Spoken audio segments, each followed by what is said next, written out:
श्रीगणेशाय नमः। श्रीमात्रे नमः। श्रीश्यामलादण्डकं ध्यानं माणिक्यवीणामपलालयन्तीं मदालसां मञ्जुलवाग्विलासां माहेन्द्रनीलद्युतिकोमलाङ्गीं मातङ्गकन्यां मनसा स्मरामि। चतुर्भुजे चन्द्रकलावतंसे कुचोन्नते कुङ्कुमरागशोणे पुण्ड्रेक्षुपाशाङ्कुशपुष्पबाणहस्ते नमस्ते जगदेकमातः। मातामरकतश्यामा मातङ्गी मदशालिनी कुर्यात् कटाक्षं कल्याणी कदम्बवनवासिनी। जय मातङ्गतनये जय नीलोत्पलद्युते जय सङ्गीतरसिके जय लीलाशुकप्रिये। दण्डकं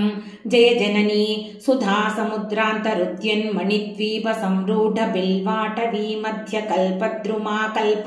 कादम्बकान्तारवासप्रिये कृत्तिवासः प्रिये सर्वलोकप्रिये। सादरारब्ध संगीत संभावना संभ्रमालोल नीपस्रगाबद्धचूली सनाथत्रिके सानुमत्पुत्रिके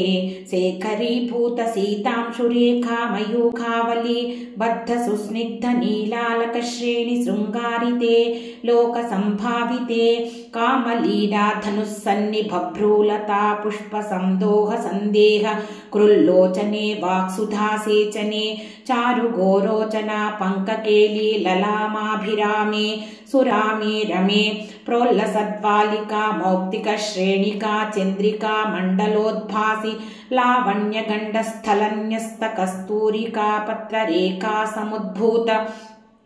सौरभ्य संभ्रांत भृङ्गाङ्गना गीत सान्द्री भवन्मन्द्रतन्त्रीस्वरे सुस्वरे भास्वरे पल्लकी वादन प्रक्रियालोल तालीदलाबद्ध ताटङ्कभूषा विशेषान्विते सिद्ध सम्मानिते दिव्यहाला मदोद्वेल हेलाल सच्चक्षुरान्दोलन श्रीशमाक्षिप्त कर्णैक नीलोत्पले पूरिताशेष लोकाभिवाञ्छाफले श्रीफले स्वेदबिन्दुल्लसत्फाल लावण्य निश्यन्द संदोह संदेह कृन्नासिका मौक्तिके सर्वविश्वात्मिके कालिके मुग्ध मन्दस्मितोदार वक्त्रस्फुरत्पूग ताम्बूल कर्पूर खण्डोत्करे ज्ञानमुद्राकरे सर्वसम्पत्करे पद्मभास्वत्करे कुन्दपुष्पद्युतिस्निग्ध दन्तावली निर्मलालोल कल्लोल सम्मेलन स्मेर शोणाधरे चारुवीणाधरे पक्वबिम्बाधरे सुललित नवयौवनारंभ चन्द्रोदयोद्वेल लावण्य दुग्धार्णवा विर्भवत्कम्बु बिब्बोक भृत्कन्धरे सत्कला मंदिरे मंथरे दिव्यरत्न प्रभा बंधुरच्छन्न हारादि भूषा समुद्योतमाना नवद्यांशु शोभे शुभे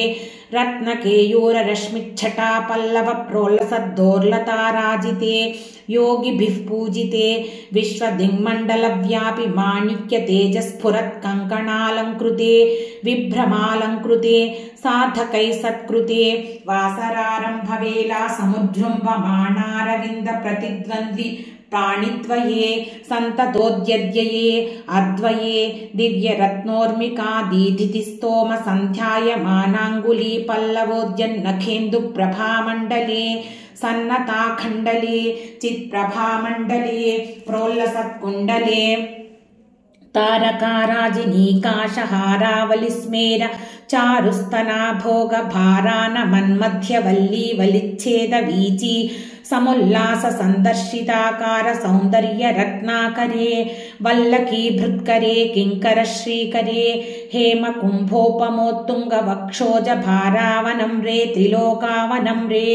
लसद्वृत्त गंभीर नाभि सरस्तीर शैवाल शंकाकर श्याम रोमावली भूषणे मंजु संभाषणे चारु सिंजत्कटी सूत्र निर्भत्सितानंग लीला धनुष्षिंजि नीडंबरे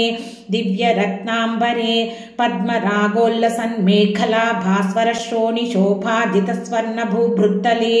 चन्द्रिकाशीतले विकसितनवकिंशुका ताम्रदिव्यांशु कच्छन्न चारूरुशोभा पराभूत सिन्दूरशोणायमानेन्द्रमातङ्गहस्तार्गले वैभवानर्गले श्यामले कोमलस्निग्धनीलोत्पलोत्पादितानङ्गतूणीरशङ्खकरोदार जङ्घालते चारुलीलागते नम्रदिक्पालसीमन्तिनी कुन्तलस्निग्धनीलप्रभापुञ्ज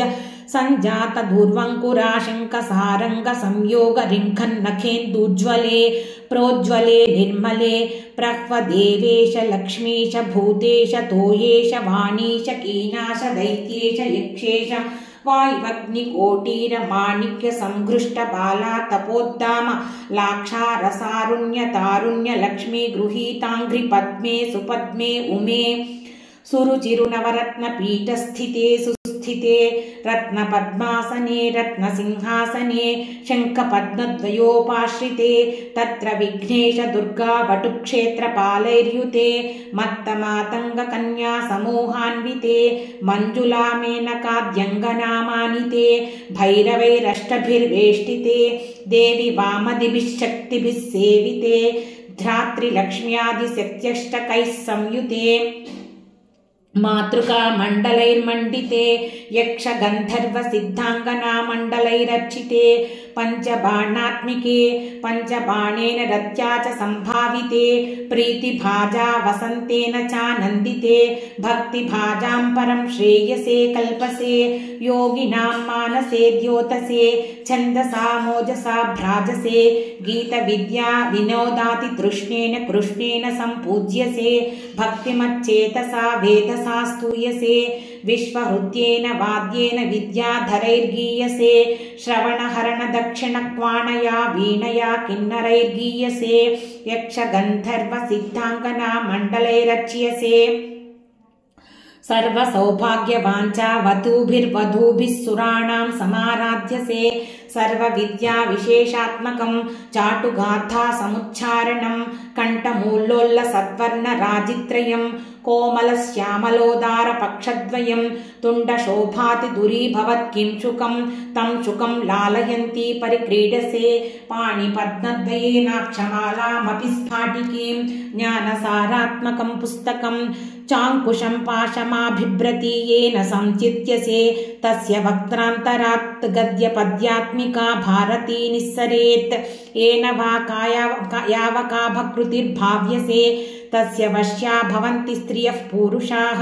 येन वा शातकुम्भद्युतिर्भाव्यसे सोऽपि लक्ष्मी सहस्रैः परिक्रीडते किन्न सिद्ध्येद्वपुश्यामलं कोमलं चन्द्रचूडान्वितम्